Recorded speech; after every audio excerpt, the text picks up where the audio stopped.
Nah, dengan demikian sudah jelas yang bisa masuk untuk bekerja di Indonesia selaku tenaga kerja asing adalah mereka yang punya kapasitas.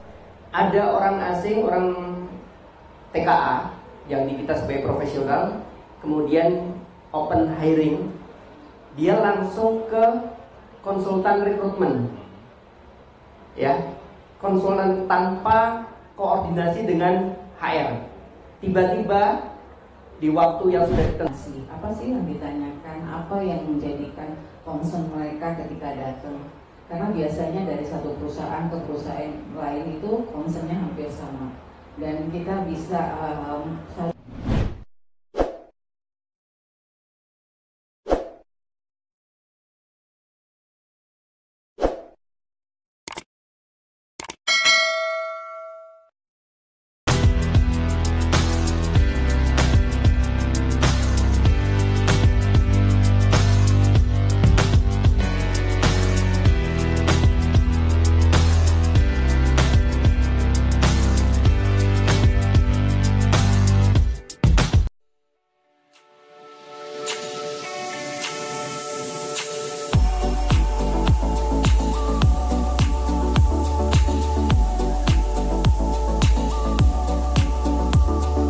masih semangat ya. 1 jam, hampir 1 jam tadi sudah diperkenalkan dengan hotel, dengan segala kelebihannya yang luar biasa. Maka acara inti pada hari ini adalah kita akan sharing kaitannya dengan tenaga kerja asing. Kalau bicara tenaga kerja asing, itu selalu menarik untuk dikupas. Dimanapun, di Indonesia, di Malaysia, di Thailand, Filipina, dan sebagainya. Karena apa? Karena implikasi dari tenaga kerja asing ini membawa multiplier efek. Efeknya kemana kira-kira? Banyak sekali. Ke tenaga kerja lokal, kemudian investasi, kemudian pengangguran, dan sebagainya. Oleh karena itu, pada sore hari ini kita akan sama-sama berdiskusi, sharing pengalaman, mungkin nanti ada study case, kemudian akan sangat bermanfaat buat kita semua, terutama para pelaku HR yang menggeluti mengenai tenaga kerja asing. Oleh karena itu, sudah hadir di hadapan kita semua. Yang pertama adalah Bapak Dr. Anwar Budiman, SH, SE, MM, MH. Sebentar lagi profesornya akan segera turun, kita doakan. Amin. Amin, amin. Kemudian kalau saya sebutkan beliau, itu profilnya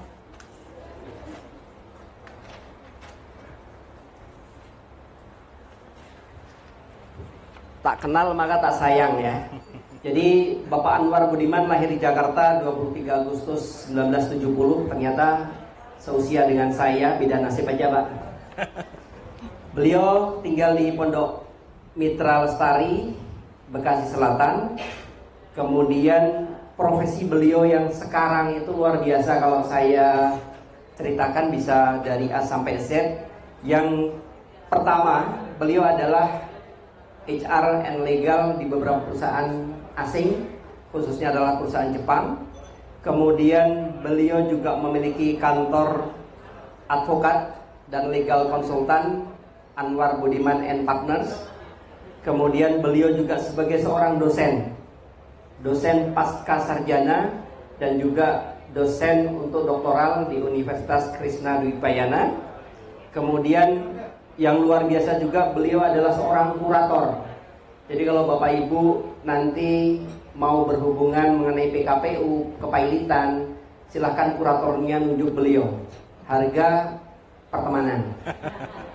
Kemudian beliau juga sering diminta untuk menjadi saksi ahli di beberapa kasus hukum, terutama saksi ahli mungkin yang meringankan. Kalau memberatkan sih kayaknya enggak ya Pak ya. Yang meringankan.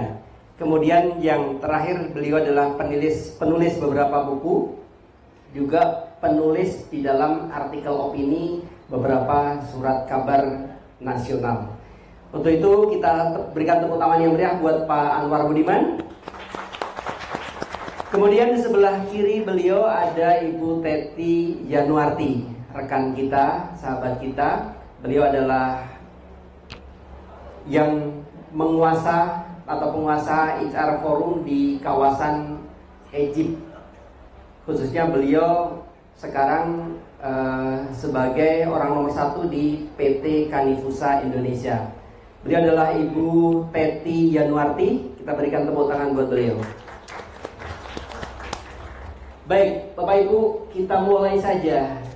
Kalau bicara tentang tenaga kerja asing, nanti Bapak Ibu silahkan catat apa mungkin punya pengalaman sharing ataupun hal-hal yang berkaitan dengan tenaga kerja asing yang ada di tempat kerja Bapak Ibu semua.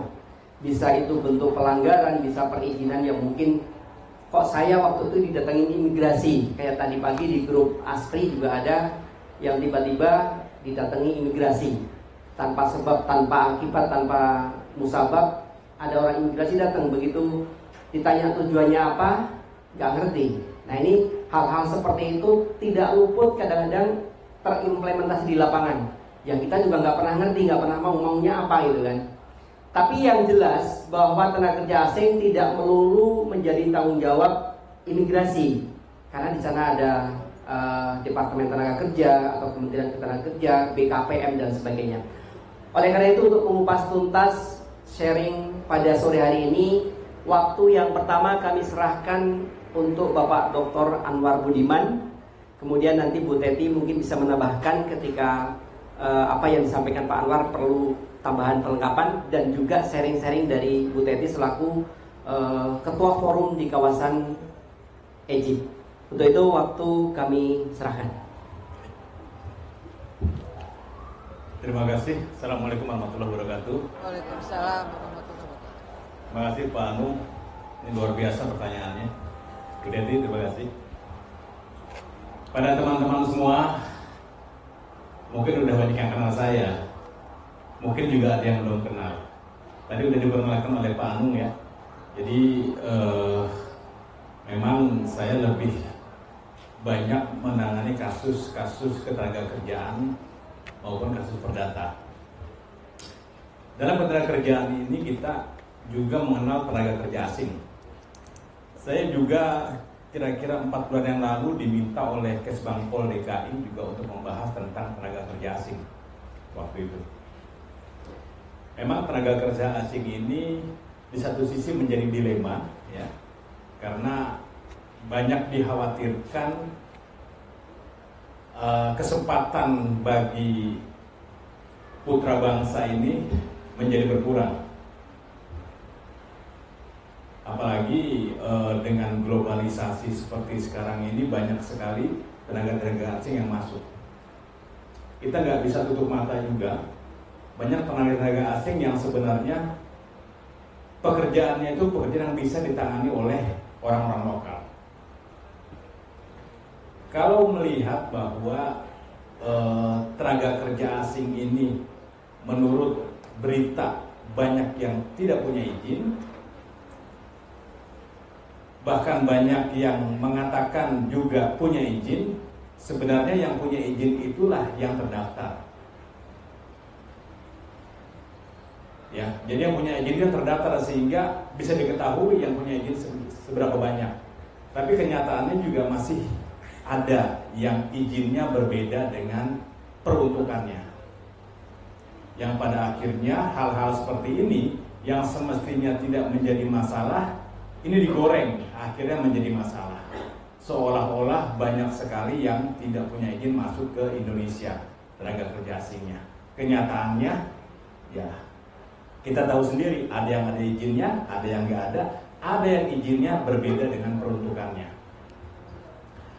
Nah kemudian, kalau kita bicara tentang TKA itu kan kaitannya bukan hanya dengan imigrasi, tapi juga dengan ketenagakerjaan, ya, Kementerian Tenaga Kerja, karena diatur juga dari PP 34 tahun 2021 ya, turunan UU CK tentang tenaga kerja asing. Di sana mengatur tentang tenaga kerja asing itu seperti apa. Kemudian juga dilengkapi dengan peraturan pelaksananya, yaitu Permen nomor 8 tahun 2021.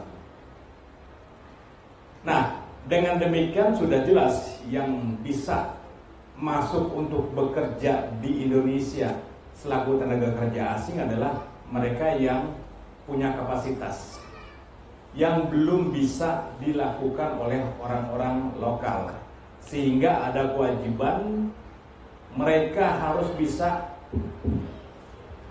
menularkan kemampuannya kepada orang-orang lokal, sehingga pada akhirnya orang lokal yang akan bekerja di sana dan orang asingnya kembali ke negara asal. Semestinya seperti itu. Tapi kenyataannya berbeda. Kalau dalam hukum bicara antara dasolen dengan dasein tidak pernah ketemu. Antara norma, antara yang diharapkan dengan kenyataan selalu berbeda.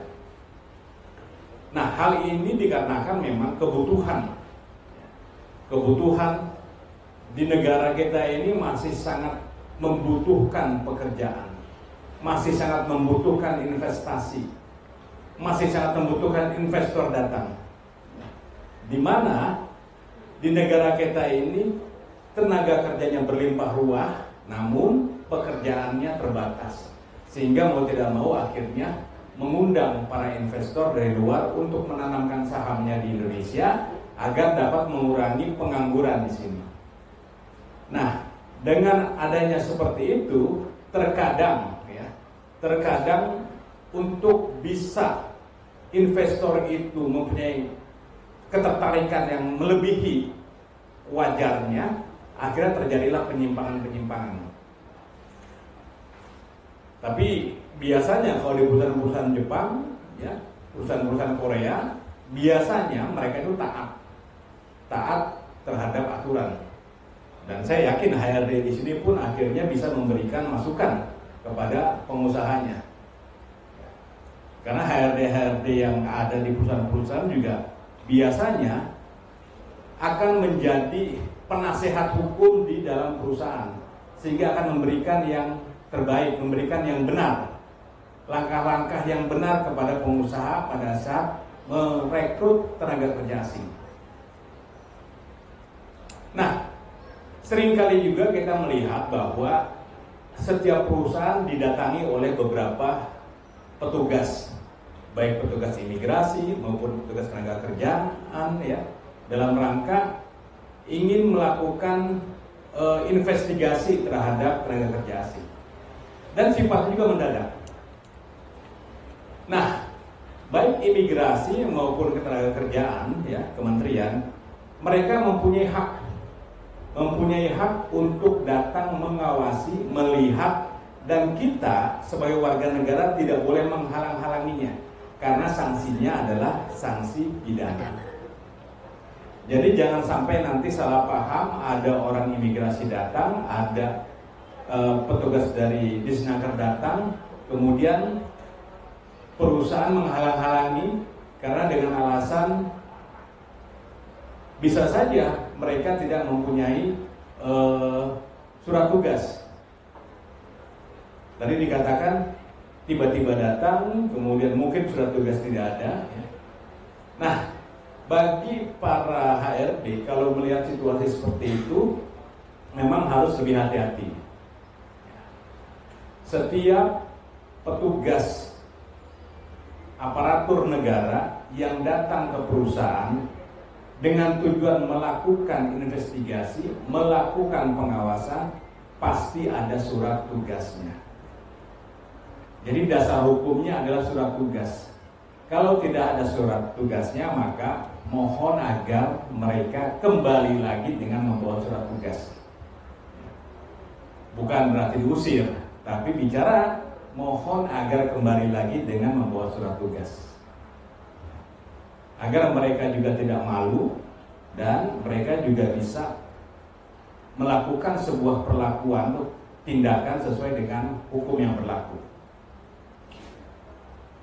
Nah, banyak sekali saat ini pengusaha-pengusaha, ya, adalah oknum-oknum pengusaha yang terkadang juga dalam kondisi yang mendesak kemudian merekrut tenaga kerja asing dengan menggunakan visa yang sifatnya adalah visa kunjungan, tapi kenyataannya dia bekerja.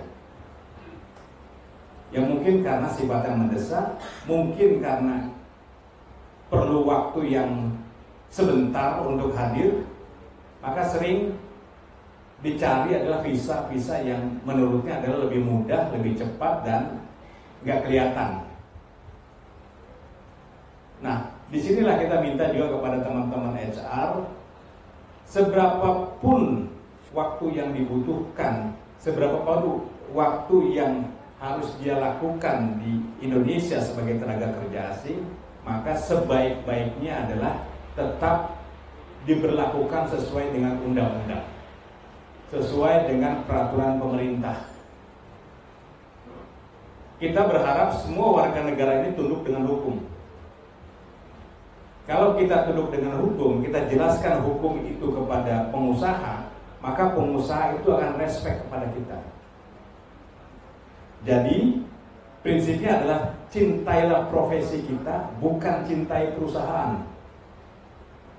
Kalau kita cinta terhadap profesi kita, maka kita akan bekerja amanah, kita akan menjaga profesi kita, kita akan bekerja sebaik-baik mungkin dengan tetap berpegang teguh kepada profesionalitas. Tapi kalau kita mencintai perusahaan kita, terkadang kita gelap mata. Apa yang dipintahkan oleh pengusaha kita ikutin tanpa lagi menggunakan nalar. Jadi cintailah profesi, sehingga apa-apa yang kita lakukan berdasarkan ketentuan yang berlaku, menjaga harkat martabat kita sebagai karyawan, dan kita bisa memberikan yang terbaik kepada perusahaan dengan profesionalitas. Nah, ini salah satunya untuk kita mencegah terjadinya penyelewengan penggunaan tenaga kerja asing, maka kita harus mencintai profesi kita. Kita bisa memberikan yang terbaik kepada perusahaan sesuai secara profesionalitas, sesuai dengan hukum yang ada, aturan-aturan yang berlaku, sehingga perusahaan pun tidak akan terjerumus. Karena sebenarnya dalam perusahaan itu yang bertanggung jawab penuh dalam pelaksanaan itu adalah HRD. Tapi pada saat terjadi peristiwa pidana, maka yang kena adalah pengusaha. Karena pengusaha adalah mereka yang ada di dalam akta perusahaan. Dia bisa dikenakan sanksi pidana baik maupun perdata apabila melakukan sebuah kesalahan. Tapi banyak sekali pengusaha yang nggak mengerti, makanya pengusaha merekrut HRD. HRD lah yang harus mengerti, yang harus menjaga pengusaha itu agar tidak keluar dari rel aturan yang sudah semestinya. Sehingga kalau kita mencintai profesi kita, insya Allah kita akan bekerja amanah. Kita tidak akan pernah mau diperintahkan untuk berbuat salah, meskipun untuk waktu yang singkat. Nah, jadi masyarakat tenaga kerjaan ini sebenarnya juga terkait langsung dengan perilaku kita sebagai HRD. Ya, itu terkait langsung dengan perilaku kita sebagai HRD, karena pada saat kita diperintahkan untuk merekrut tenaga kerja asing, pasti semua itu melalui HRD. Walaupun HRD nanti melanjutkan kepada agensi untuk kepengurusannya. Cuma di sini HRD pun harus bisa mengerti tentang undang-undang ketenaga kerjaannya. Undang-Undang Cipta Kerja nomor 11 tahun 2020, peraturan pemerintah nomor 34 tahun 2021 ya tentang tenaga kerja asing, termasuk peraturan pelaksananya itu Kepmen 8 tahun 2021. Sehingga pengusaha itu tidak akan terjerumus, tidak akan melakukan kesalahan. Pengusaha itu sebenarnya nggak pernah memikirkan tentang hukum dari ketenagakerjaan. Dia memikirkan tentang bagaimana bisnis ini bisa berjalan dengan baik. Nah, HRD lah yang memikirkan untuk bisnisnya itu tidak bertentangan dengan hukum. Kira-kira itu dari saya, Pak Anu. Terima kasih.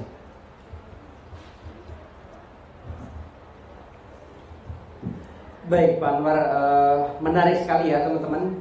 Barangkali teman-teman sudah langsung bisa menangkap kalau kita selalu merefleksikan apa yang disampaikan Pak Anwar tadi, kira-kira implementasi di dalam perusahaan kita sudah sejauh mana.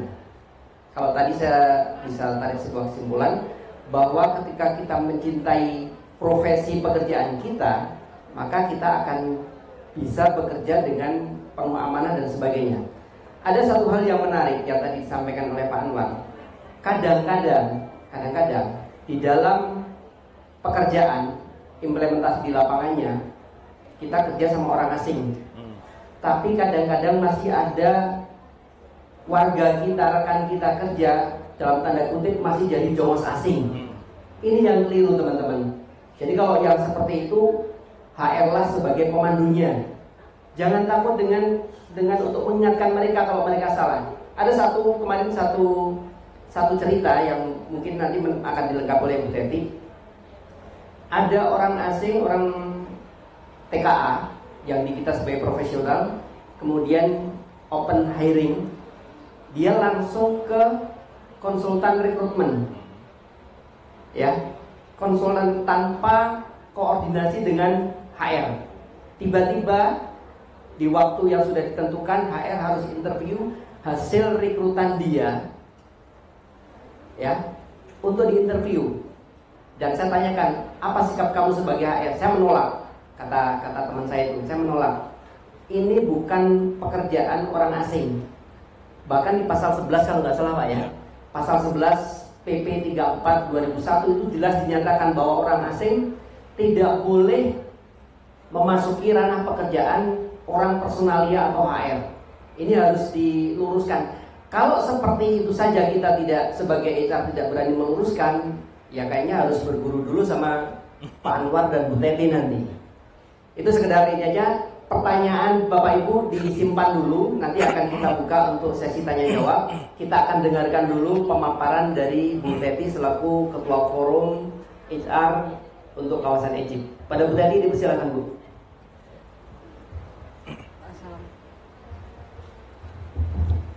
Assalamualaikum warahmatullahi wabarakatuh. Selamat sore semuanya.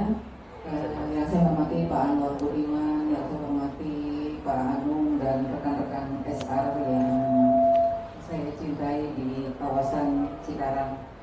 Saya mungkin secara keilmuan lebih banyak Pak Anwar ya, tetapi mungkin dari secara pengalaman saya mengalami beberapa hal yang terkait dengan tenaga kerja asing. Kita kadang-kadang tidak disadarkan bahwa betul apa yang disampaikan Pak Anwar, mana ranah HR, mana juga ranah orang asing. Karena HR itu tidak boleh dimasuki oleh orang asing.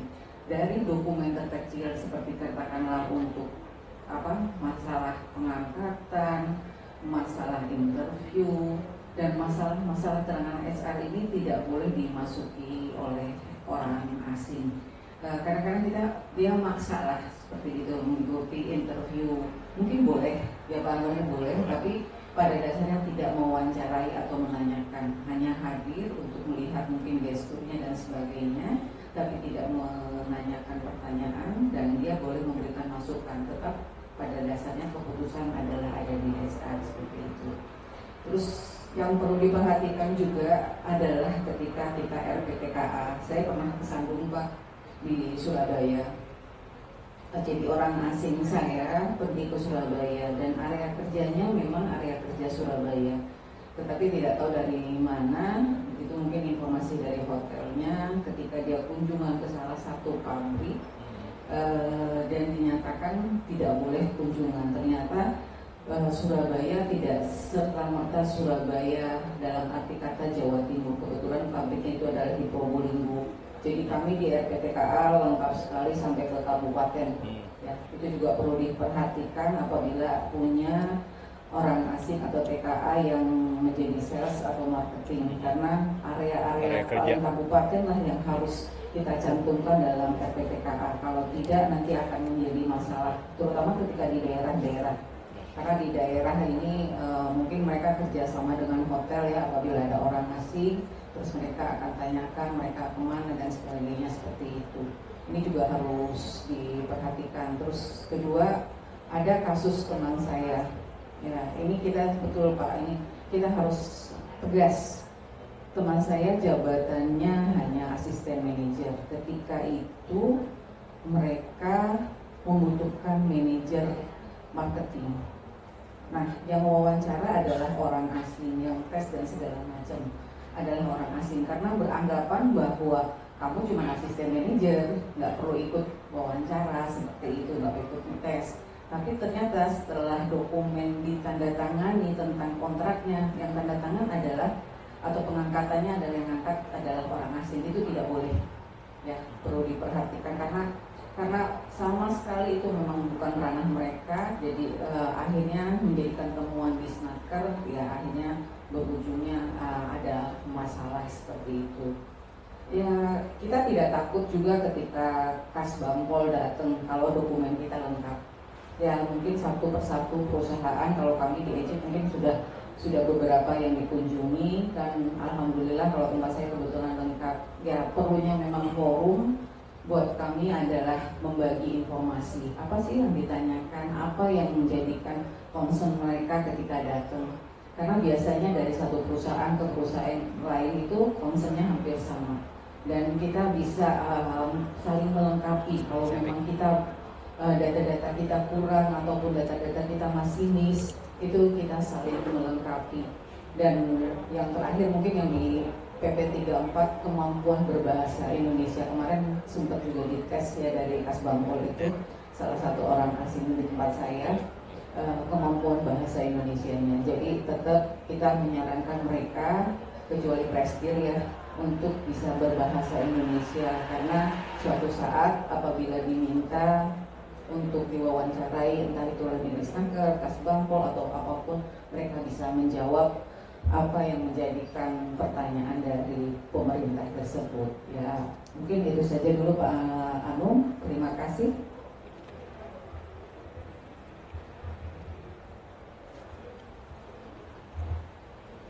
Ini coba bisa mati Pak. Bisa Pak. Baik, terima kasih Bu Teti. Walaupun hanya sedikit yang disampaikan, tetapi itu sangat fundamental sekali ya teman-teman. Mulai hari ini sebenarnya kita sudah harus berpikir, orang HR juga harus paham akan TKA. Kalau di kita mungkin bagian TKA biasanya ada sendiri yang mengurusi, kemudian kita pakai agent. Tetapi saat ini, mulai sekarang dengan adanya sharing hari ini, kita sudah saatnya untuk lebih memahami tentang TKA. Karena yang disampaikan Bu Teti tadi itu sangat mungkin terjadi di setiap jangkauan kita. Kalau tadi sampaikan orang Jepang misalnya, orang asing sampai tanda tangan menerbitkan SK, itu karena ketidakpahaman orang HR. Maka yang tadi Pak Anwar sampaikan bahwa HR sebagai pemandu, ya sebagai pemandu pengusaha dalam hal ini adalah orang asing untuk taat asas, ini sudah sedikit menyimpang. Oleh karena itu, bagaimana kita memahami isi dari PP 34 2001 ataupun Permen 8 2001 itu sangat penting. Ada satu hal yang menarik sebelum saya buka tanya jawab, di mana bahwa yang tadi sampaikan Bu Teti mengenai orang asing itu, kita sebagai HR itu wajib menyelenggarakan pendidikan dan latihan bahasa Indonesia kepada orang asing. Wajib loh. Artinya kalau wajib itu pasti ada punishment-nya ketika kewajiban itu tidak dipenuhi. Punishment-nya apa? Di dalam PP sudah disebutkan adalah sanksi administratif. Nanti silahkan buka, Bapak Ibu bisa lebih perdalam lagi soal itu. Baik, ini akan menjadi sebuah menarik ketika sesi tanya jawab sudah kita buka. Saya buka 3 termin, ya. Termin pertama untuk 3 penanya ke Pak Anwar Budiman. Silahkan dari meja sebelah mana? Angkat tangan boleh. 1, 2, satu lagi penanya. Mic-nya Mas. 1, 2. Sebutkan nama dari perusahaan mana, ya. Silakan. Berdiri. Selamat sore semuanya, Bapak Ibu HR dan juga pembicara. Terima kasih atas kesempatannya untuk memberikan pertanyaan dan juga menerima juga informasi dari Bapak Anwar dan Bu Teti. Saya Uti dari Hitachi Astemo. di Deltamas. Kebetulan posisi saya sekarang di HR payroll Pak, dan juga sebagai translator untuk tenaga kerja asing. Jadi untuk tanggung jawab dan juga kaitan pekerjaan saya dengan tenaga kerja asing cukup dekat Pak. Kebetulan di kita ada 2 ekspatriat Japanese di direktur dan juga senior manager. Dan seperti dikatakan Bu Teti tadi, mungkin banyak kasus yang memang menurut kita itu kita belum tahu itu betul atau salah, tapi memang di lapangan sepertinya banyak terjadi Pak. Salah satunya contohnya tadi ya Bu, yang misalkan ada pengangkatan karyawan dan lain sebagainya. Biasanya memang prosesnya itu dilakukan oleh HR dan direktur, karena memang direktur di kami adalah TKA, beliau hanya menandatangani. Sebagai contoh misalkan pengangkatan karyawan tetap dan lain sebagainya. Tapi di lain itu, di lembar yang lain itu ada tanda tangan dari HR juga Pak. Nah, apakah case yang seperti ini itu bisa dikatakan sebagai salah satu yang menyimpang atau sudah betul? Itu Pak. Terima kasih banyak. Selamat sore Bapak. Langsung jawab, tampung dulu. Langsung Langsung aja jawab. Langsung jawab dulu Pak, biar nggak kehilangan momen. Oke. Terima kasih. Saya sebenarnya perlu meluruskan ini. Di dalam Undang-Undang Ketenagakerjaan, hubungan kerja itu adalah hubungan antara pengusaha dengan pekerja. Ya, pengusaha dengan pekerja, bukan HRD dengan pekerja.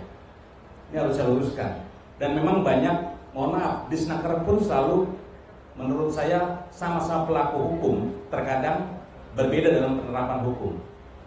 Saya akan kupas secara teori bahwa Undang-Undang 13 mengatakan hubungan kerja adalah hubungan antara pengusaha dengan pekerja.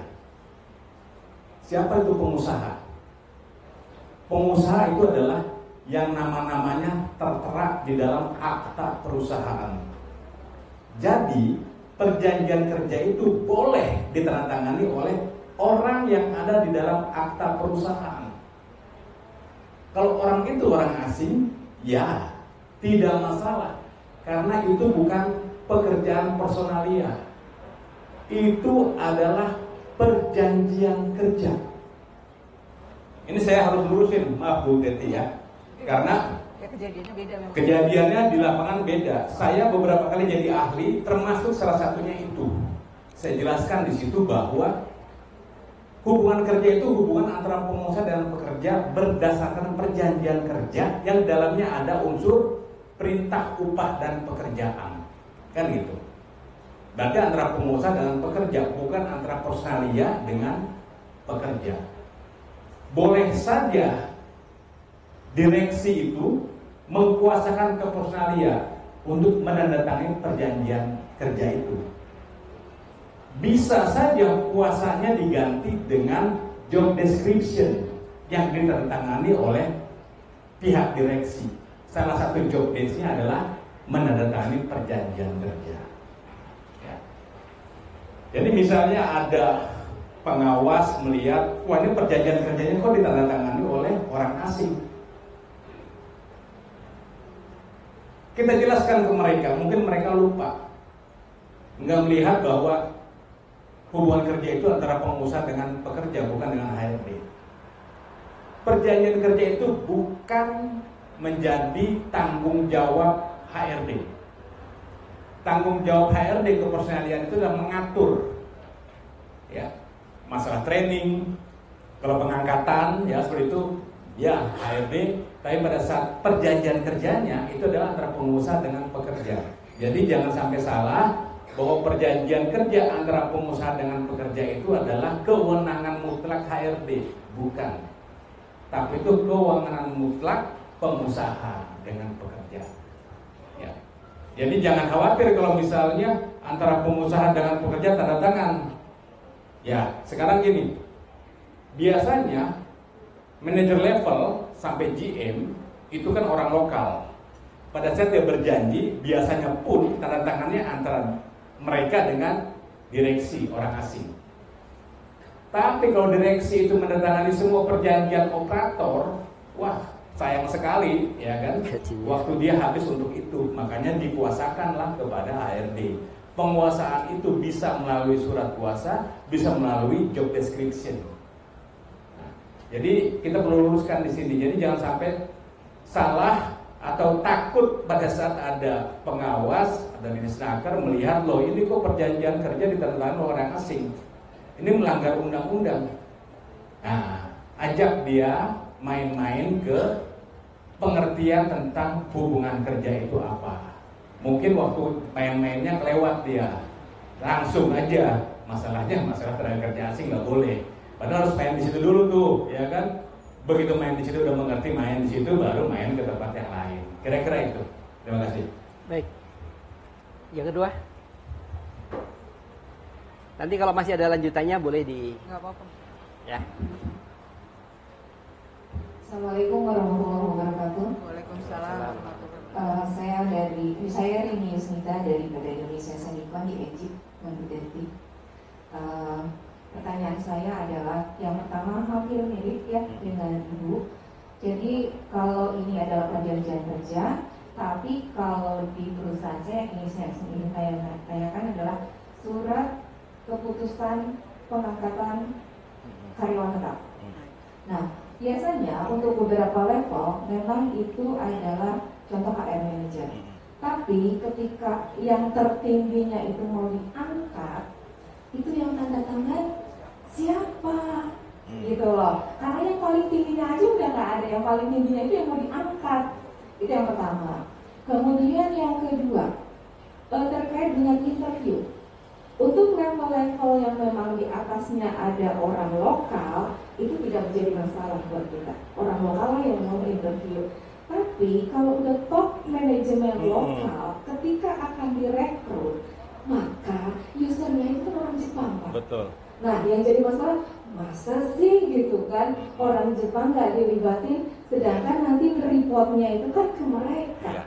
Yang pakai chemistry-nya Betul. juga mereka. Betul. Jadi mungkin dari pakarnya Pak Dr. Anwar, mohon penjelasannya karena memang untuk level-level top manajemen kadang ada turnover top manajemennya juga kan, usernya juga adalah langsung tenaga kerja asing. Itu saja yang saya ingin tanyakan, mohon penjelasannya. Terima kasih. Wassalamualaikum warahmatullahi wabarakatuh. Waalaikumsalam warahmatullahi wabarakatuh. Ya, jadi waktu interview ya, saya juga tidak pernah menemukan di aturan bahwa interviewer itu harus orang lokal dan orang asing nggak boleh. Logikanya adalah user yang ingin menggunakan, pengguna kan user itu yang ingin menggunakan, dia harus tahu kemampuannya di mana. Misalnya butuh seorang ahli quality control. Mohon maaf, apakah HRD mengerti quality control? Enggak. HRD pasti akan menginterview tentang kejiwaannya, ya, tentang etikanya. Tapi tentang skillnya HRD nggak bisa sentuh itu, karena kita nggak pernah tahu seperti apa quality control yang dibutuhkan. Yang tahu adalah user.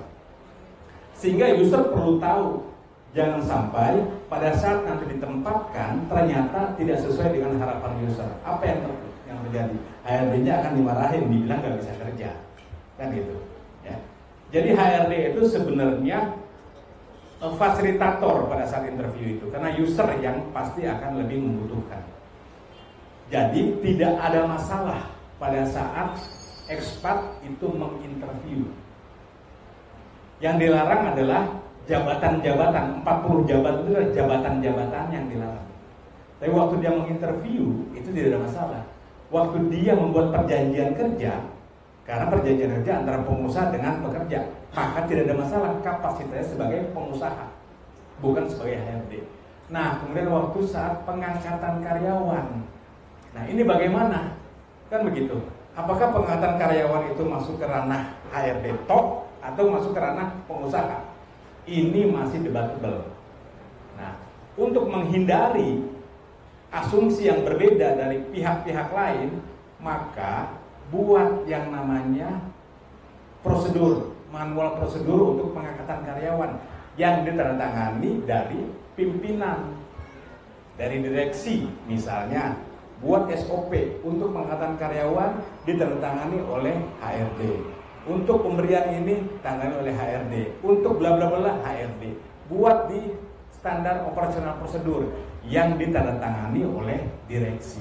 Maka itu cukup untuk menghindari terjadinya perbedaan penafsiran antara HRD dengan pengawas dari Dinas Tenaga Kerjaan. Paham nggak Ibu? Oleh Pak ini. Orang yang tertinggi yang biasa menandakan. Betul, bisa dikuasakan. Kan itu, makanya salah satu tadi di awal saya katakan kuasa itu bisa diganti dengan job description atau dengan standar operasional prosedur. Itu adalah pengganti dari surat kuasa sehingga HRD bisa menandatangani itu. Gitu loh. Jadi yang tanda tangan di SOP-nya itu adalah pimpinan tertinggi, presiden direktur. Tanda tangan biasa kan ada yang namanya ISO 9001 ya kan? IATF kan ada saat ini kan? Kan yang menandatangani itu kan sampai pimpinan yang menentukan apa tugas dari HRD. Tadi saya katakan bisa melalui surat kuasa, bisa melalui job description yang ditandatangani oleh pimpinan tertinggi. Itu menggantikan. Sehingga bisa aja HRD manager mengangkat GM. Kan gitu, ini senior saya HRD manager, ini ada senior manager yang harus diangkat menjadi GM. Nggak perlu direksi tanda tangan, cukup direksi nanti memerintahkan kepada HRD angkat yang bersangkutan jadi GM. Itu untuk menghindari terjadinya kesalahan. Ya, jangankan ke HRD, ya, surat kuasa itu ke siapapun boleh, karena kan menggantikan pelaku surat kuasa itu. Ya, surat kuasa itu dengan pelaku. Yang harus mem-PHK karyawan siapa? Pertanyaan saya, siapa yang boleh PHK karyawan? Pengusaha. Boleh nggak pengusaha mau diwakili? Boleh, pakai surat kuasa. Kemana? Jangankan ke HRD, ke lawyer aja boleh kok, di luar perusahaan, kan gitu. Jadi surat kuasa itu adalah perpindahan tanggung jawab dan kewenangan dari yang harusnya bertanggung jawab dan berwenang ke pihak lain. Bisa ke HRD, bisa ke pihak-pihak lain. Namun dalam etika bekerja, karena HRD adalah merupakan tugasnya adalah kepegawaian, maka sudah semestinya SOP-nya itu larinya ke HRD. Nah, itu untuk menghindari pada saat ada pengawasan melihat sudah ada SOP-nya, sudah ada job description-nya. Nah, ini terjadi pada saat saya jadi ahli di pengadilan hubungan industrial. Waktu itu ditanyakan, apakah HRD punya hak untuk melakukan perjanjian kerja?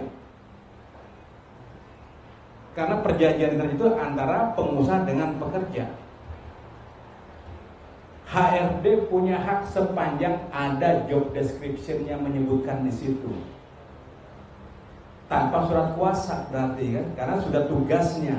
Maka dari itu mulai sekarang sebaik-baiknya buat job description yang salah satunya adalah menandatangani perjanjian kerja. Gitu. Nanti pada saat ada peristiwa perselisihan hubungan industrial, HRD punya kapasitas bahwa satu adalah menandatangani perjanjian kerja, yang kedua mengeluarkan surat PHK, kan itu. Ya. Jadi jangan sampai berpikir bahwa saya manajer, saya masa harus PHK GM saya. 2024 saya manajer di salah satu perusahaan ternama, perusahaan besar, dan saya mem-PHK general manager atasan saya. Itu saya dapat surat kuasa. Saya mintakan surat kuasanya.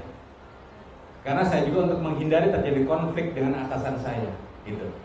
Karena surat kuasa itu nyawa kita pada saat kita melakukan sebuah tindakan. Kita mudah mengeksekusi sebuah tindakan. Itu surat kuasanya. Kalau nggak ada surat kuasa, nanti SOP-nya. atau job description-nya yang ditandatangani oleh pimpinan tertinggi. Kira-kira itu. Terima kasih. Sebelum saya buka satu lagi pertanyaan untuk termin pertama, mungkin saya ada unek-unek juga nih selaku HR juga ya. Lanjutan dari jadi gini Pak Anwar, kalau misal dalam implementasinya HR sudah melakukan apa yang tadi Pak Anwar sampaikan, tetapi ternyata pengawas, nah ini kembali ada banyak, kita kan ke pengawas ya Bapak Ibu ya, pengawas menafsirkan yang berbeda, sehingga ini menjadi sebuah temuan menurut kacamata pengawas. Apa yang harus kita lakukan Pak Anwar? Ya. Jadi gini, kadang-kadang gini, kita pelaku nih HRD sudah gemetar duluan kalau pengawas datang, seolah-olah pengawas itu yang paling tahu tentang isi undang-undang. Malaikat. Ya, padahal sebenarnya sama-sama pelaku undang-undang itu. Terkadang pelaku dengan pelaku beda menerjemahkannya, sehingga perlu kita ajak jalan-jalan ya ke dalam teori apa sih hukum perjanjian itu, apa sih yang disebut dengan hubungan kerja itu, perjanjian kerja itu, atur aja dulu ke situ. Di sini kan menyebutkan bahwa antara pengusaha dengan pekerja, bukan dengan HRD dengan pekerja, bukan dengan orang lokal dengan pekerja, tapi pengusaha dengan pekerja.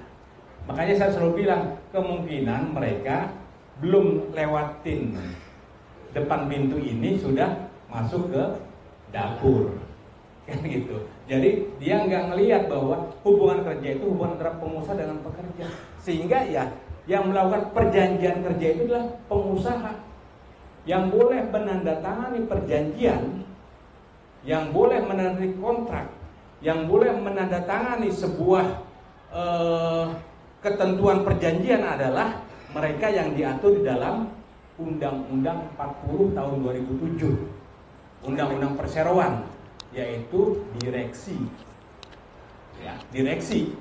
Karena direksi itu yang mewakili perusahaan, mewakili pengusaha. Jadi jangan kita khawatir. Saya akui banyak yang ada ketakutan pada saat ada pengawas datang, grogi kita. Yang salah di mana nih? Pasti ada yang salah. Kan gitu. Takut nanti ada nota dari pengawas. Ya, notanya kan bisa sampai sanksinya kan sanksi administratif sampai penutupan perusahaan kan, penghentian pengusahaan secara permanen. Kan itu takutnya kan. Padahal kenyataannya enggak sampai ke sana. Enggak mungkin juga perusahaan itu dihentikan secara permanen. Apakah karyawannya mau nganggur, apakah perusahaan mau tutup? Enggak mungkin. Itu tidak pernah terjadi sampai ke sana. Memang ditakut-takutin, iya, akan jadi begini, ya. Karena sama-sama pelaksana dari undang-undang, HRD pelaksana undang-undang, pengawas juga pelaksana undang-undang. Pengambil penafsir undang-undang itu adalah hakim. Penafsir undang-undang itu hakim. Maka kalau itu menurut Bapak Ibu sebenarnya nggak bermasalah, dari pengawas mengatakan masalah, Bapak Ibu ada kekhawatiran, tidak punya percaya diri, hubungi saya. Kan gitu.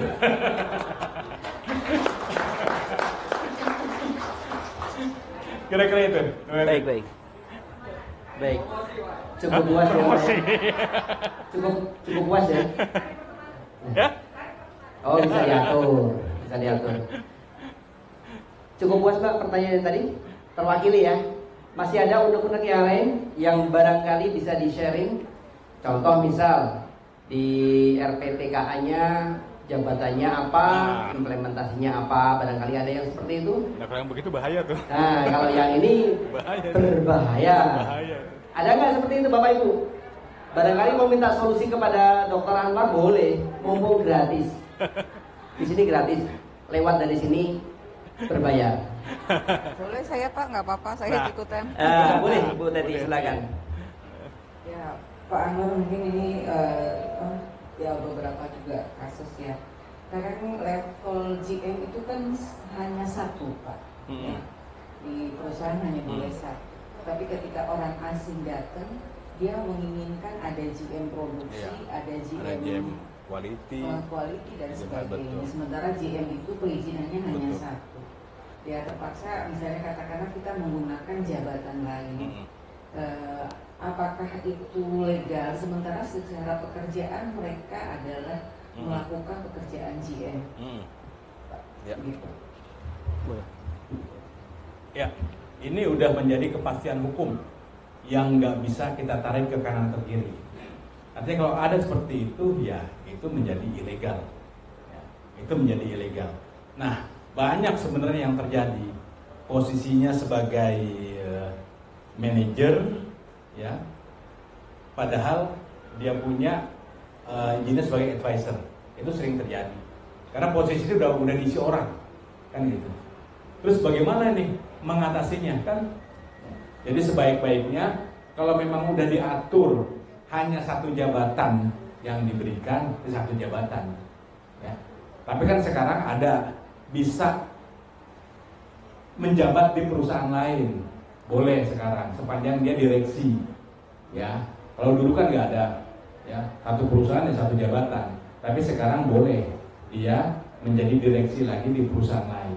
Tapi kalau misalnya di perusahaan yang sama, itu enggak boleh, karena memang sudah dibatasi, ya. Kenapa dibatasi itu? Karena memang itu dibatasi untuk memberikan kesempatan kepada orang-orang lokal, gitu. Jangan semua itu ditempati oleh orang-orang asing. Sudah ada GM, kasih GM lagi. Udah ada manajer, kasih manajer lagi. Di izinnya advisor, kan gitu. Di seluruh organisasinya masuk sebagai manajer, GM. Terus organisasinya dikasih ke ART. Ada yang seluruh organisasinya ditempel, ya kan, di dinding. Orang pada melihat, sekarang tinggal di screenshot, kirim, selesai udah. Nah, sebaik-baiknya ya ikutin sesuai dengan peraturan perundang-undangan yang berlaku. Kalau di undang-undang itu mengatakan terbatas seperti itu, ikutin. Karena ini bukan penafsiran. Beda. Kalau tadi perjanjian kerja, ini masih penafsiran. Bagaimana menafsirkan perjanjian kerja? Bagaimana menafsirkan hubungan kerja? Ini ditafsirkan. Cara menafsirkannya kembali kepada undang-undang. Hubungan kerja adalah bla bla bla. Tapi kalau ini bukan penafsiran, ini sudah menjadi kepastian. Jadi ada yang namanya kepastian hukum. Kalau kepastian hukum itu nggak bisa ditarik ke kanan ke kiri. Kira-kira itu, ya. Jadi kalau sudah kepastian hukum, jangan pernah bermain-main. Nah, tapi kalau masih penafsiran, ya kita bisa bermain-main jauh untuk mendapatkan filsafat untuk menafsirkan. Kira-kira itu. Terima kasih. Benar Bu Dadi, masih ada? Berarti harus clear dari struktur sampai kartu nama ya? Kartu nama, iya betul. Kartu nama, lupa tuh, kartu nama. Kadang-kadang kan kita lupa tuh, karena mereka akan ketemu rekan bisnis, ke klien, betul. Jadi GM gitu. Makanya ini harus clear dari struktur organisasi sampai dengan kartu nama. Seperti itu ya Pak ya? Betul. Baik, Bapak Ibu, saya yakin masih banyak yang Bapak Ibu ingin tanyakan. Mumpung kesempatan kita buka, silakan. Ya.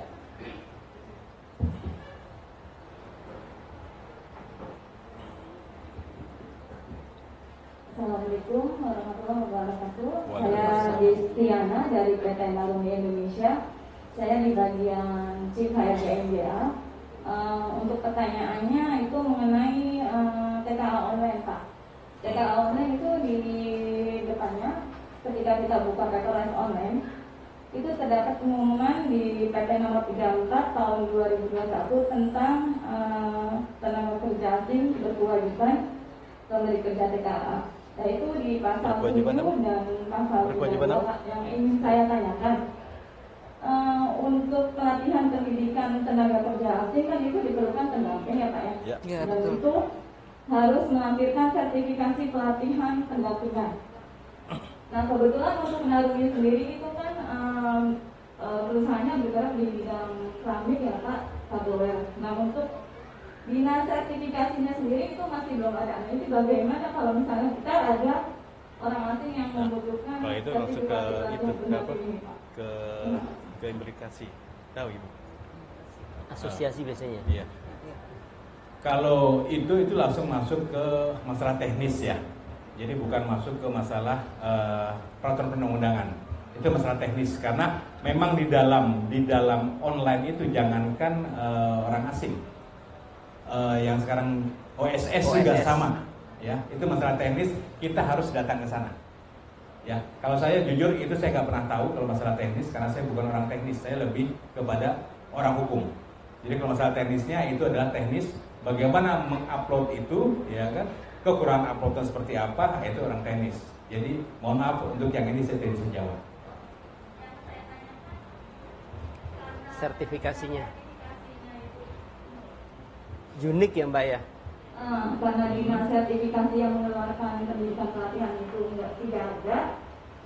Menurut Bapak, kalau menurut pandangan hukum Bapak itu bunyi pasalnya gimana? Bunyi pasalnya? Coba bunyi pasalnya. Karena ini kita harus tafsirkan dengan filsafat hermeneutika ini. Kalau bicara pasalnya dulu. iya Pak. Karena tekstual. Ini di pasal 32 ayat 1, pemberi kerja TKA wajib melaporkan setiap 1 tahun kepada menteri atau pejabat yang ditunjuk untuk pelaksanaan A. Penggunaan TKA, B. Pendidikan dan pelatihan kerja bagi tenaga kerja pendamping TKA, dan C. Alih teknologi dan alih keahlian dari TKA ke tenaga kerja pendamping TKA. Oke ini ya. Jadi pemberi kerja TKA wajib melaporkan setiap 1 tahun kepada menteri atau pejabat yang ditunjuk untuk pelaksanaan penggunaan TKA, ya kan? Teknisnya ini berarti kita kan harus bekerja sama dengan dinas yang mengeluarkan sertifikasi. Enggak dong. Kayak ini kan wajib melaporkan setiap 1 tahun kepada menteri pejabat yang ditunjuk untuk pelaksanaan pendidikan dan pelatihan kerja bagi tenaga kerja pendamping. Tenaga kerja pendamping kan mendampingi kita, mendampingi TKA yang ada di perusahaan kita. Jadi kita yang mengeluarkan.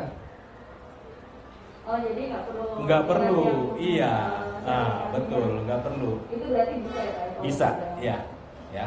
Ini jadi kalau di pasal ini tidak ada kaitannya untuk diperintahkan atau dengan koordinasi dengan pihak dinas. Ini diperintahkan kepada pengusaha. Jadi dikeluarkan oleh pengusaha bahwa memang sudah ada pelaksanaan pendidikan. Buat aja perusahaan. Itu ya, kira-kira itu. Mungkin Pak Dr. Anwar saya tambahkan ya. Kebetulan ini nama saya Melani dari PT Nipo Mekatrol Indonesia. Kebetulan saya pelaku langsung dan saya tidak pernah memakai agent. Jadi saya lakukan semua itu sendiri.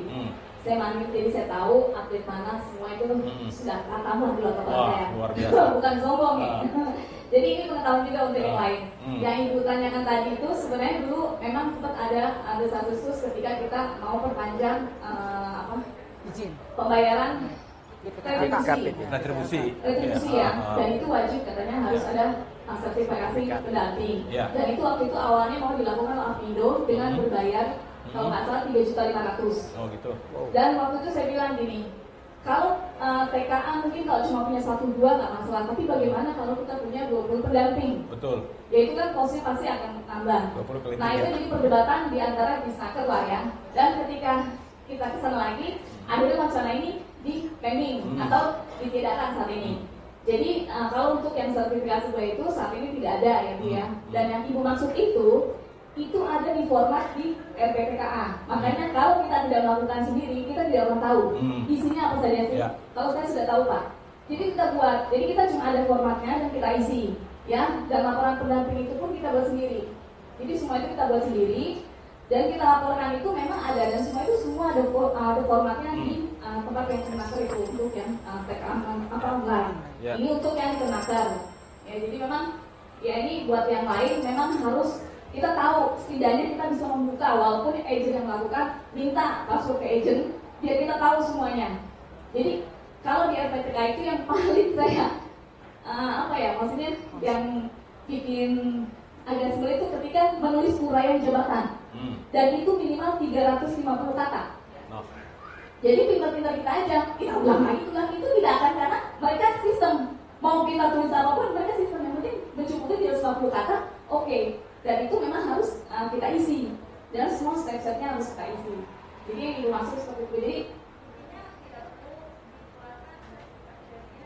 saat ini tidak ada kewajiban, karena ketika perpanjang kita akan tetap melakukan ini aja, kita buat laporan pendamping, kita scan, kita upload, itu saja. Dan untuk laporan yang 1 tahun per 6 bulan itu ada formatnya tersendiri. Jadi kita mampu melakukan berdasarkan format itu aja. Dengan Ibu siapa? Melani, Pak. Ibu Melani, tepuk tangan untuk Melani. Terima kasih. Luar biasa. Jadi ini masalah teknis ya agak sedikit berbeda, tapi prinsipnya kalau dilihat dari undang-undangnya, dari peraturan ini nomor 32 ini ya, pasal 32, itu memang diperuntukkan dan diwajibkan oleh negara kepada pengusaha. Jadi pengusaha yang membuat itu ya. Kira-kira itu. Oke, ada lagi?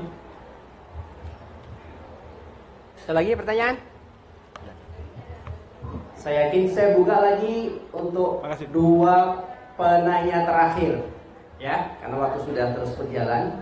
Nanti mungkin tambahan pertanyaan dari saya karena ada titipan pertanyaan yang masuk ke WA saya. Sebelum saya bertanya, mungkin saya serahkan ke peserta dulu untuk dua pertanyaan. Pak Agus, Mbak Endang, Bu Endang. Oh, silakan Pak. Jadi Bu Melani kapan buka konsultan?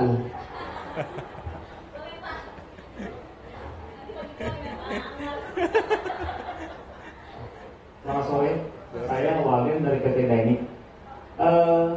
Seperti yang kita ketahui, kalau selama ini kita selaku warga Indonesia khususnya, kalau di usia pensiun itu di usia 55.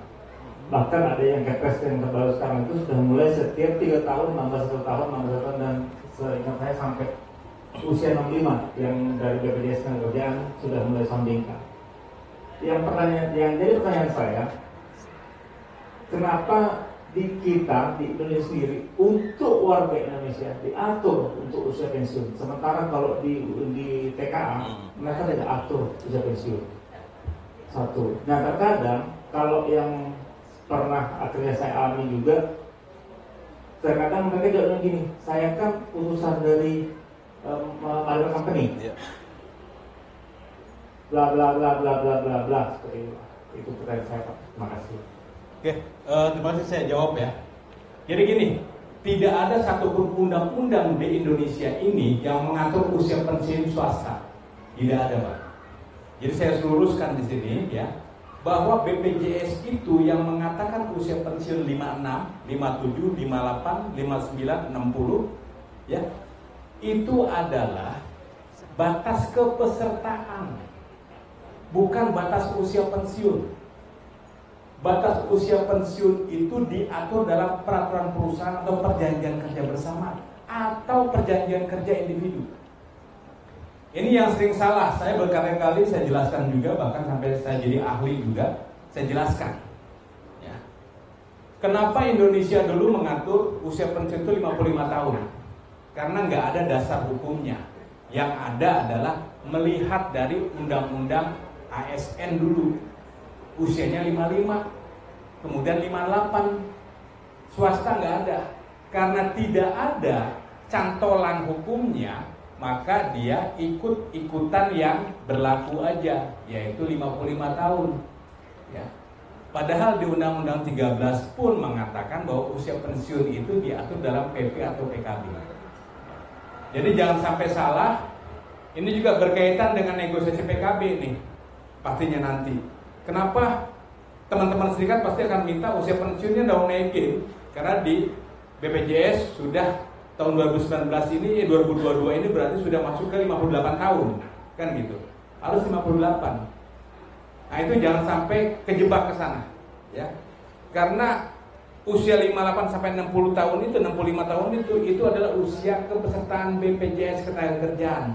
Sehingga BPJS wajib menerima kepesertaan tersebut pada saat pekerja masih dipekerjakan oleh perusahaan sampai usia tersebut, gitu loh. Jadi bukan itu adalah batas usia pensiun. Tidak ada yang mengatur batas usia pensiun untuk pekerja di perusahaan swasta. Kecuali PKB. Ya. Jadi jangan sampai salah. Adanya di PKB. PKB yang mengatur usia 55 kah, usia 56 kah, itu PKB yang mengatur berdasarkan kesepakatan. Jadi kalau misalnya mengacu kepada BPJS, itu adalah kepesertaan yang masih bisa diterima oleh BPJS Ketenagakerjaan sampai usia tersebut. Gitu Pak. Ya, jadi jangan sampai salah nanti ke depannya ini banyak nih. Saya juga dapat informasi beberapa perusahaan lagi perundingan PKB sekarang mau dinaikin jadi 58 tahun pensiunnya. Padahal pensiun itu bukan diatur di undang-undang, tidak ada undang-undang ketenagakerjaan yang mengatur tentang batas usia pensiun pekerja di perusahaan swasta. Tidak ada. Ya, kira-kira itu. Terima kasih. Terjawab ya Pak ya? Bapak? Terjawab? Puas Pak? Oke. Satu lagi pertanyaan, silakan Bu.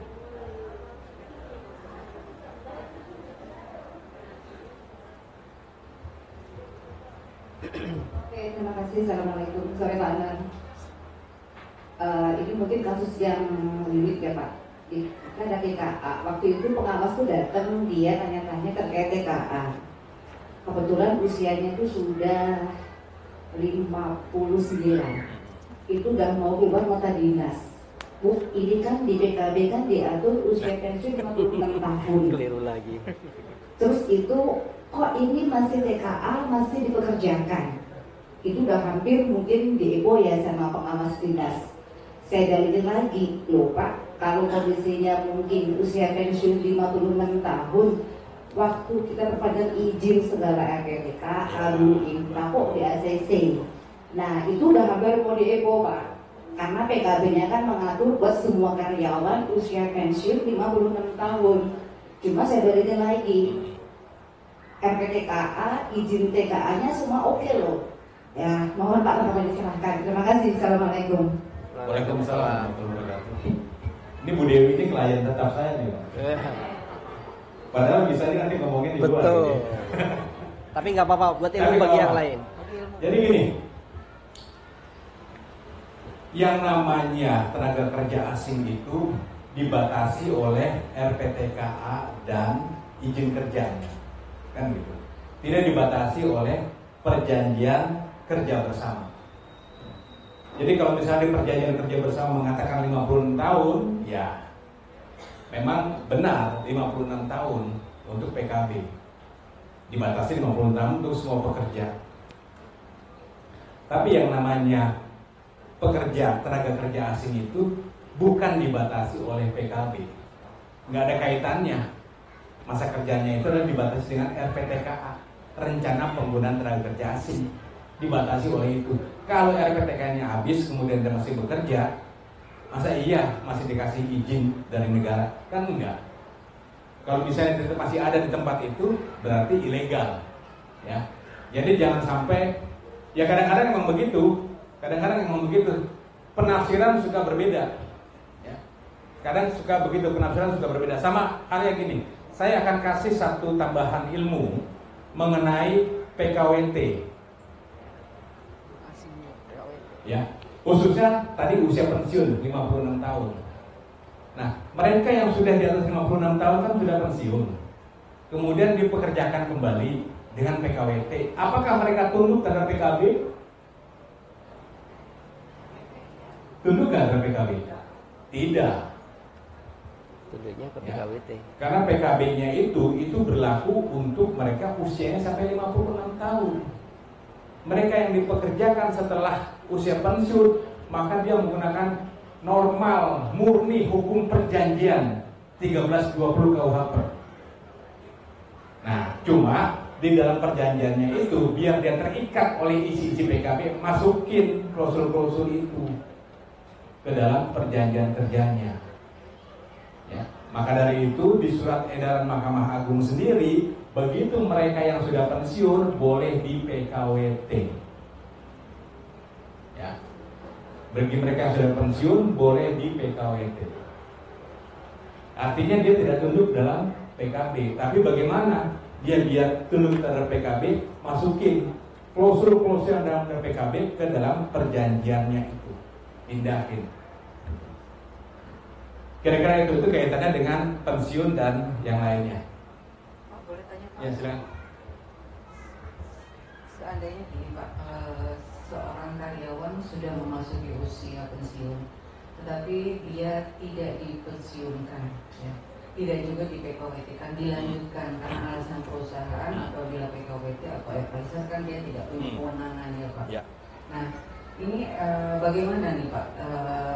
Apa yang harus dilakukan terhadap karyawan tersebut? Dia perjanjian kerjanya sebagai pekerja. Kerja ya. Kemudian usia pensiun Sudah masuk, tapi sudah tidak masuk pensiun, tidak sesuai dengan PKB. Iya. Dia kan orang lokal ya. Iya, lokal. Nah, jadi gini, ada yang PHK, itu kan ada dua jenis. Yang di PHK-nya oleh perusahaan, yang PHK-nya oleh pekerja.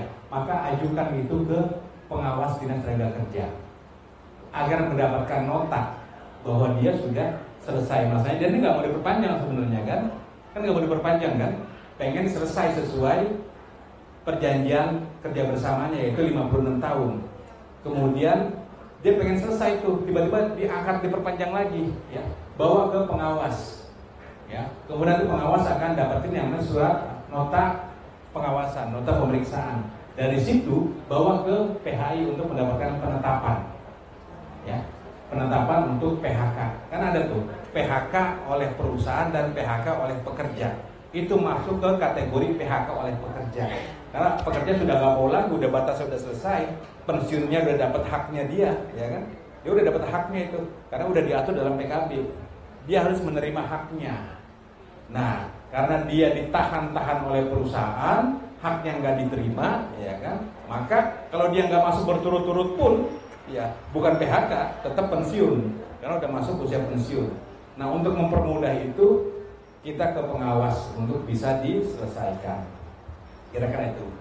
Kalau sepakat Pak antara pengusaha dengan karyawan tersebut, oke, saya perpanjang, tapi saya nggak mau ngeluarin uang kamu, biar nanti kamu uangnya dapatnya besar lah, nanti setelah usia sekian. Nah, itu gimana prosesnya? Kalau sepakat nggak apa-apa, buat aja perjanjian. Karena kan gini, pensiun itu kan nggak ada yang mengatur usianya kan, batasnya undang-undang nggak ada yang mengatur. Berarti kan dia mengatur sendiri nih. Setelah PKB mengatakan 56 tahun, kemudian ada kesepakatan baru yang namanya lex posterior derogat legis priori. Kesepakatan yang baru mengesampingkan kesepakatan yang lama. Berarti boleh disepakati lagi. Kewenangannya sebagai dengan jabatannya melekat tetap. Melekat tetap melekat ya. Jadi melekat itu. Jadi nah dalam hukum itu ada yang namanya kesepakatan baru yang mengesampingkan kesepakatan lama, yang disebut dengan ajasnya lex posterior derogat legis priori. Jadi begitu kita membuat kesepakatan baru, maka kesepakatan yang lama diabaikan. Nah, itu bisa, ya, kira-kira itu. Baik, mungkin saya sedikit apa ya terkait dengan yang pertanyaan Bu Teti, Pak Anwar. Kalau misal yang tadi ditanyakan Bu Teti, harusnya dia pensiun tapi tidak dibayarkan pensiunnya dulu baru dikontrak misalnya. Seiring berjalannya waktu ternyata ada resiko. Resiko misalnya perusahaannya kolaps. Nah, kira-kira apakah dari sisi karyawan hal itu tidak menimbulkan semacam kerugian? Kemudian yang kedua, beban moral atau beban tanggung jawab dari HR, apakah lepas begitu saja? Karena kalau menurut hemat saya, alangkah bijaknya kalau pensiun dibayarkan dulu baru dikontrak. Nah, ini tanggapan dari Dr. Anwar seperti apa?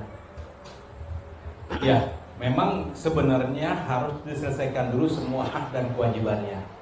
Ya, yang paling ideal itu pensiunnya dibayarkan dulu, kemudian dilakukan kontrak. Ya.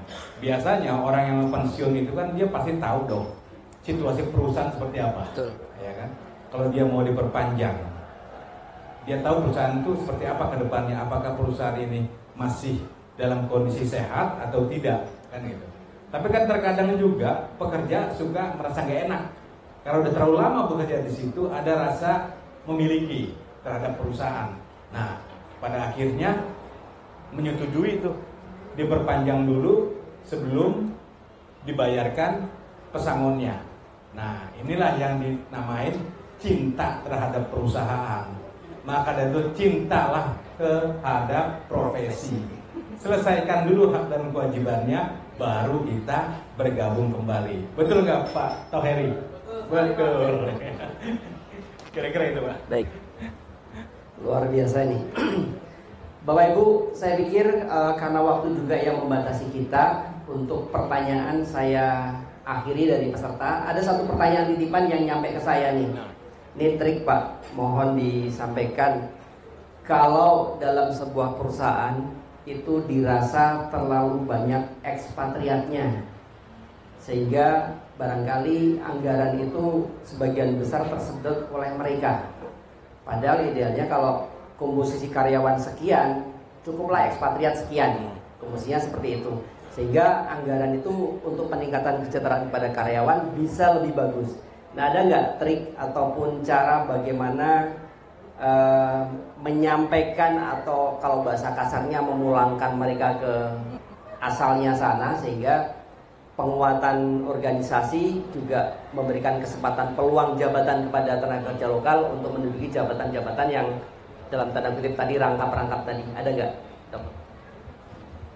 Jadi sebenarnya kenapa orang itu mau tetap duduk di sini?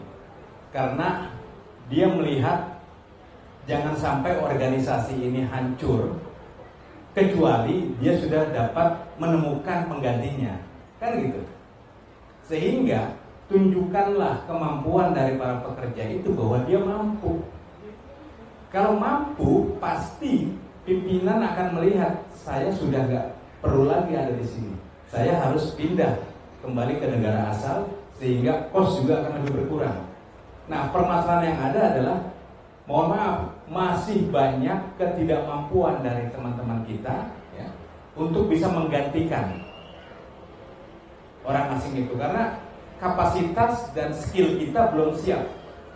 Sama halnya dalam organisasi, saya duduk di sini, saya juga ingin turun dari sini, tapi saya takut organisasi ini berantakan.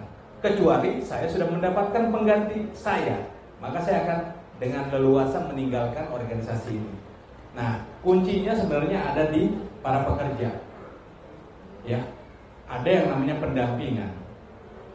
Jelas-jelas pendampingan itu manfaatkan dengan benar pendampingan itu, dan seorang HRD juga harus bisa menyampaikan, bukan hanya melaporkan setiap tahun tentang hasil pendampingan itu, tapi benar-benar ada pelaksanaannya, sehingga alih teknologi dari pekerja asing ke pekerja lokal itu bisa berjalan dengan benar, dan pada akhirnya mereka bisa meninggalkan perusahaan.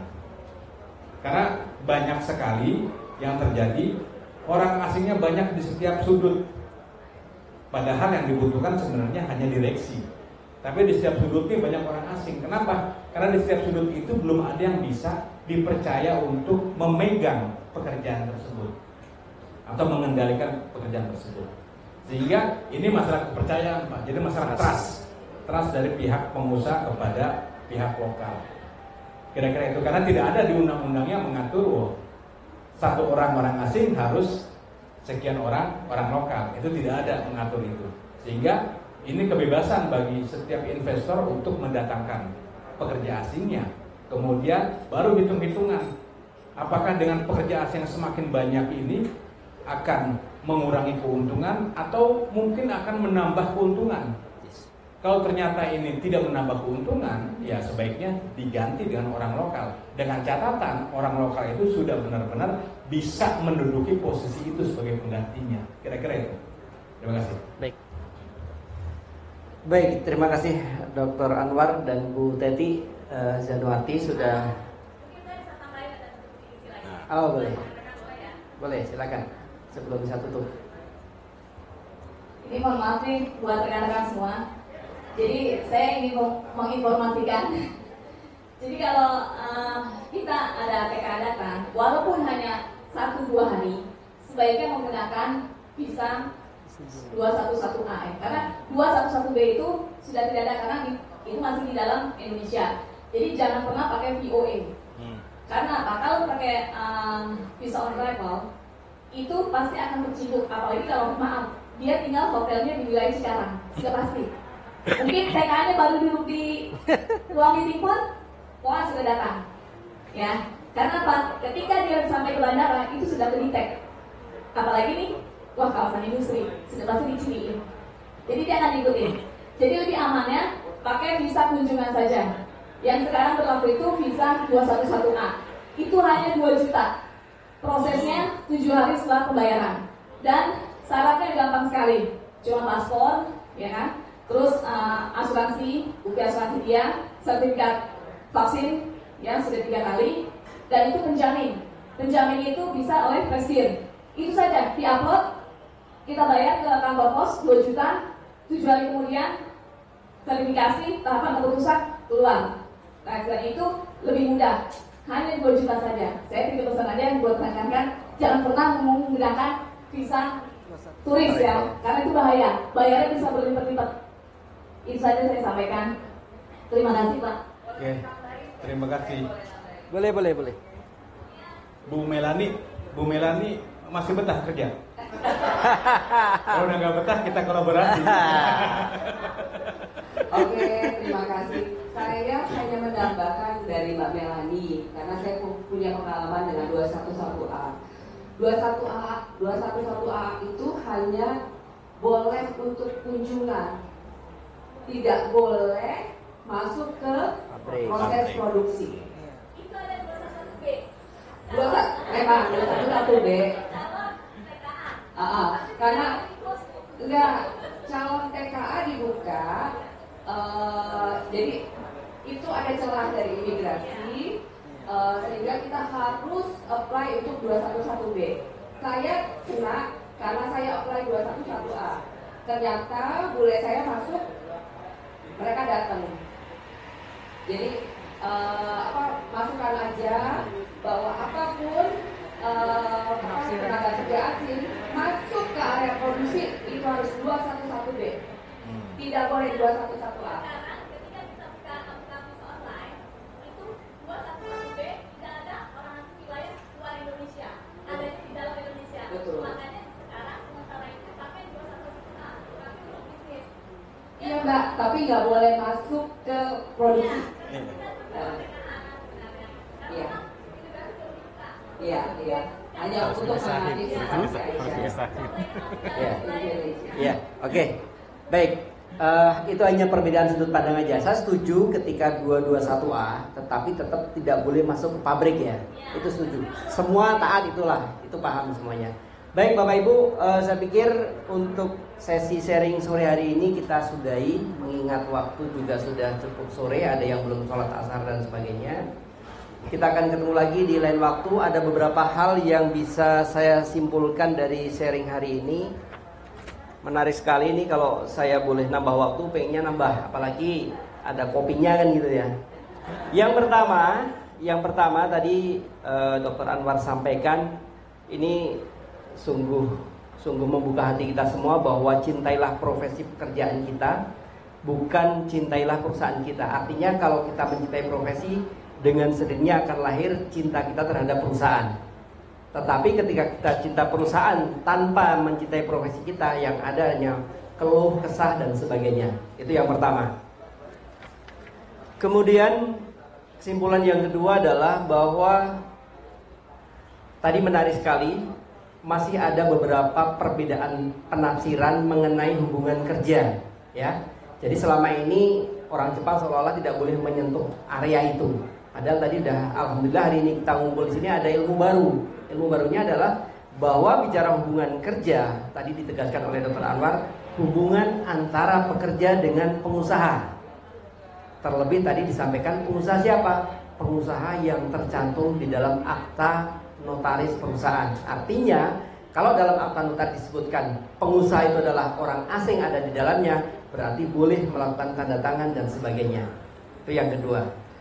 Kemudian alangkah baiknya tadi di saran yang luar biasa dibuatkan SOP, atau kalau banyak juga yang mengatakan IK ataupun flowchart. ya, yang menyebutkan di sana ada kewenangan atau ada perintah dari pengusaha kepada HRD untuk melakukan hal-hal yang diizinkan berdasarkan kewenangan. Ini luar biasa. Jadi penegasan ini menjadi penting buat pegangan kita sebagai HR ketika nanti menghadapi apapun, pengawas, imigrasi dan sebagainya, karena sudah punya pegangan SOP atau job desk dan sebagainya. Kemudian kita nggak usah ragu ketika ada perbedaan penafsiran antara apa yang kita yakini dengan penafsiran dari pengawas. Tadi disampaikan, karena ternyata ada undang-undang yang mengatur bahwa pengawas juga bisa dijerat dengan sanksi administrasi. Jadi nanti kalau itu butuh penguatan mengenai sanksi administrasi seperti apa, boleh diskusi dengan Dr. Anwar, tentu di lain kesempatan dan lain momen, ya. Kalau lewat saya insya Allah bisa disampaikan. Kemudian batas waktu pensiun, ternyata undang-undang kita tidak ada yang mengatur. Yang ada adalah kalau kebebasan di swasta yang saya alami juga, yang tadi disampaikan oleh Dr. Anwar, kebebasan, salah satu kebebasan swasta adalah tidak ada pensiun yang mengatur. Kalaupun ada, tadi adalah penguatan yang apa yang tertuang dalam PKB. Karena PKB lahirnya dari kesepakatan. Maka ketika dalam PKB tertuang, maka itu harus kita sepakati dan kita jalankan. Intinya bahwa pensiun, kenapa 56 dan seterusnya, itu hanya mengacu pada bagaimana kepesertaan jam sostek mengakomodir kepesertaannya sampai usia yang tadi disampaikan oleh Dr. Anwar. Kemudian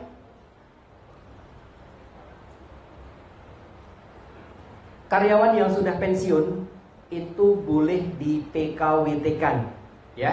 Jadi selama ini masih ada banyak keraguan dari beberapa teman-teman HR yang ketika sudah pensiun mau dikaryakan tuh berpikir ini dapatnya nanti haknya seperti apa, khawatir kalau dia nanti ketika PKWT-nya sudah habis lewat 1 hari jadi PKWTT dan sebagainya. Ini nggak perlu ragu lagi, ternyata bisa untuk dibuatkan seperti itu. Hanya ketika kita akan hadapkan pada pasal-pasal atau klausula-klausula yang ada dalam PKB, maka dicomot. Poin-poin pentingnya dimasukkan dalam PKWT-nya, sehingga akan memperkuat hubungan kerja dalam PKWT tersebut. Kemudian sebelum saya tutup, ada satu pertanyaan yang lupa, Dokter. Apakah TKA itu boleh menjadi karyawan tetap? Nah, udah jelas diatur undang-undang bahwa TKA itu dengan perjanjian kerja waktu tertentu itu sudah menjadi kepastian hukum. Jadi tidak boleh menjadi karyawan tetap. Kecuali dia udah menjadi WNI, ya. Tapi namanya TKA tetap menjadi PKWT. Ya. Baik, Bapak Ibu semua, kiranya itu yang bisa saya sampaikan di acara sharing hari ini. Mudah-mudahan jika nanti mengadakan sharing di lain waktu dengan tema yang berbeda, karena ini akan menambah khasanah pemahaman kita mengenai dunia pekerjaan yang kaitannya dengan HR dan sebagainya. Saya Anung Haryanto, ada kurang lebihnya mohon maaf. Kita ucapkan terima kasih kepada Dr. Anwar Budiman, kepada Bu Teti. Sampai di sini, kurang lebihnya mohon maaf. Assalamualaikum warahmatullahi wabarakatuh. Kita berikan aplaus buat Dr. Anwar.